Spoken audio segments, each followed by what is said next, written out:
Je voudrais en terminant parler un peu de moi. J'ai accepté Christ comme Seigneur et Sauveur le 5 novembre 85 à 9 heures.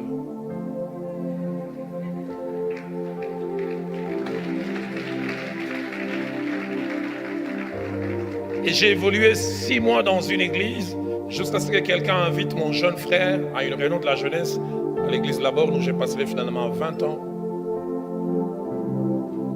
Et le premier jour où j'arrive à cette église, à la fin de la réunion, une parole de connaissance associée d'une prophétie est faite. Il y a quelqu'un qui est venu ici pour la première fois. Dans quelques années, il assumera des grandes responsabilités dans cette église. On était plus de 200 jeunes. Vous savez, quand Dieu vous parle, même dans la multitude, vous savez que ça, c'est pour moi. Et je savais que c'était moi. 87, 88, j'étais un frère quiconque, lambda dans la masse. Un samedi, je viens à la réunion de la jeunesse. Le prédicateur qui était invité n'est pas venu. Et notre leader de l'époque, pasteur Veilly, il dit, y a-t-il quelqu'un qui a fait une méditation aujourd'hui et qui peut partager sa méditation? Je dis oui. Je lève la main, je partage ma méditation. Et puis il pose la question, comment ça vous appelez? Je dis les frères Dalo. Il avait semble-t-il tellement aimé ma méditation. À la fin de la réunion, il fait un communiqué. Les frères qui avaient partagé la méditation tout à l'heure, les frères Dola. Dola,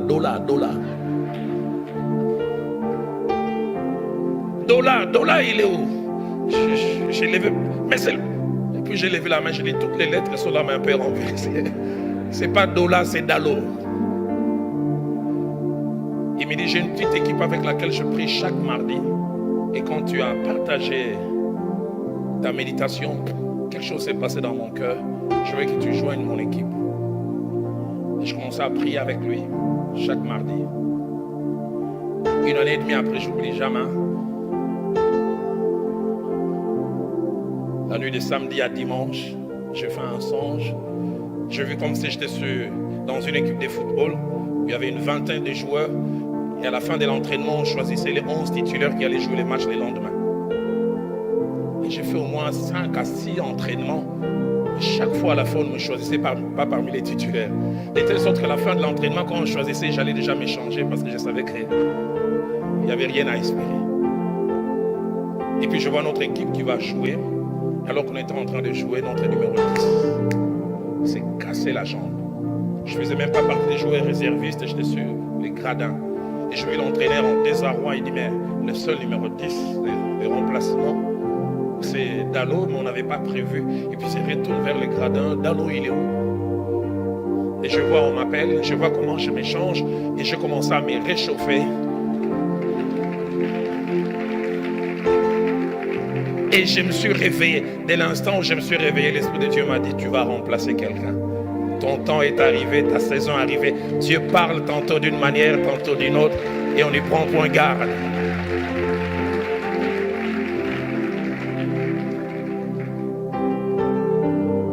Et les dimanches, j'arrive au culte, mon leader, le pasteur Veilly, dit, à partir de demain, j'ai séminaire à l'extension de la Borne, la première grande église de la Borne, pour ceux qui connaissent l'église des Larches. Et je commence demain, lundi, jusqu'à dimanche.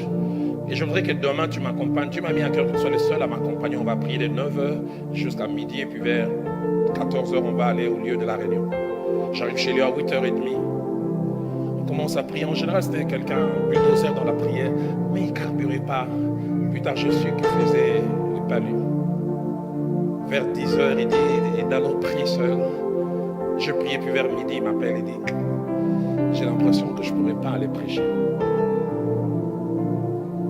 Et puis il a pris une feuille, il a commencé à écrire une lettre avant de mettre dans l'enveloppe. Il dit, j'aimerais que tu lises avant que je te dedans. Je n'ai jamais oublié. Il écrit au pasteur titulaire, du moins celui qui l'avait remplacé parce que le pasteur titulaire était en déplacement. Il dit, ce jeune homme est pour moi comme Timothée pour Paul.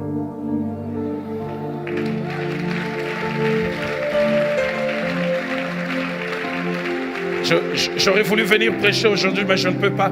Et si vous croyez en moi, acceptez-le. Quand j'ai lu le courrier, j'ai dit non, je ne peux pas. Parce qu'avant ces jours, je n'avais jamais prêché devant une si grande foule. La plus grande foule, c'était 15 personnes. Et là, on m'a exposé dans une église de plus de 1500 personnes. Il m'a dit, mets-toi à genoux. Et quand je voulais hésiter, je me suis rappelé du songe. Oh, le numéro 10 était blessé.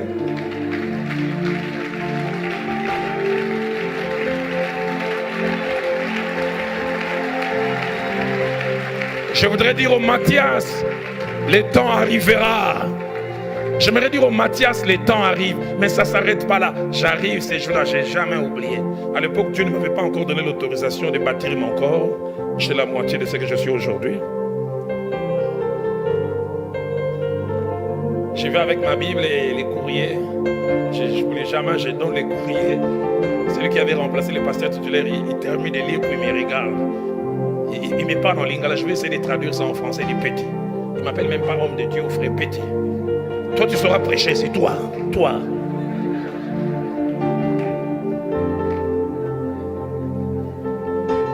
Et puis il me dit, attends, on va délibérer si tu prêches ou pas. J'étais là à 5 mètres, ils étaient à 8 en train de délibérer. Je prie, j'ai dit, Seigneur, que ta volonté soit faite. J'ai jamais oublié quand il revient, il dit, on a décidé, tu prêches, mais aujourd'hui c'est nous. Il ajoute, on te donne 45 minutes. Il me dit, petit, si tu dépasses 1 minute, il m'a appelé tout le temps petit, petit. Si tu dépasses 1 minute, il dit, je viendrai moi-même te prendre. Il a dit ça en lingala. L'eau dans bon français, on dirait quoi? T'es déraciné. 1 minute. J'avais préparé un message sur le baptême du Saint-Esprit et ses effets.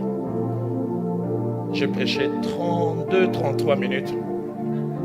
J'ai fait un service de 7 minutes à 8. L'Esprit de Dieu a agi glorieusement. Les gens étaient remplis.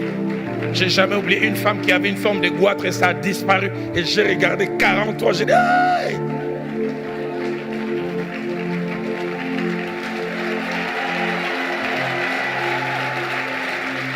J'ai jamais oublié.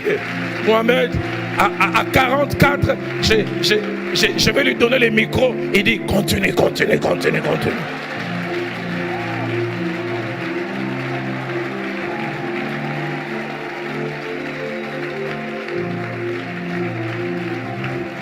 Et ce qui me frappe, c'est qu'au moment où il m'avait introduit, vous savez, des fois, il faut donner la foi, non seulement en Dieu, mais la foi du prédicateur à l'auditoire.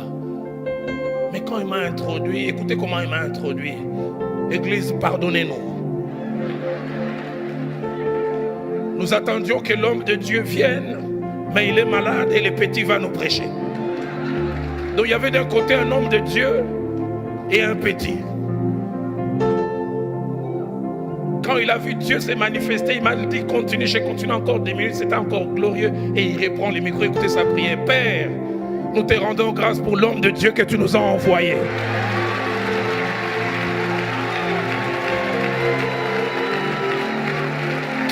Quelle promotion!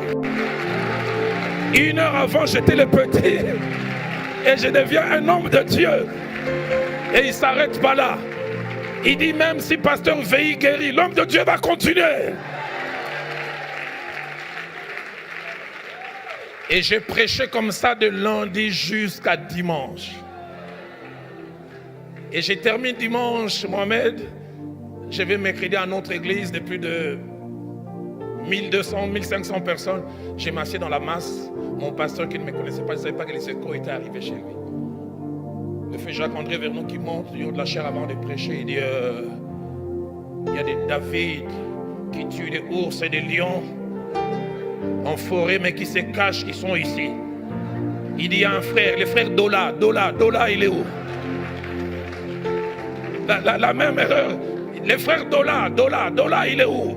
Personne. Il dit, celui qui a prêché à Massina, j'ai levé la main, j'ai dit, les lettres sont là mais renversées, pas Dola, Dalo. Je faisais partie d'aucun comité.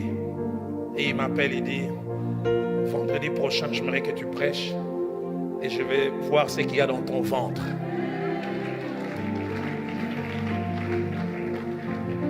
Et le vendredi, je viens, je prêche.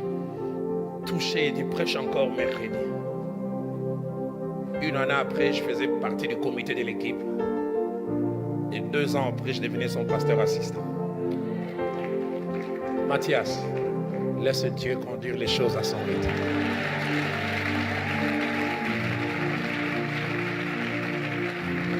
Donne-nous des Matthias quand ils ont raté le choix des 12, il reste encore. Donne-nous des Matthias quand ils désiraient être avec les 12, on les place parmi les 70 autres, il reste encore. Parce qu'il finit un temps où Matthias rejoint les autres et que Dieu bénisse sa parole. Est-ce qu'on peut acclamer le grand Dieu?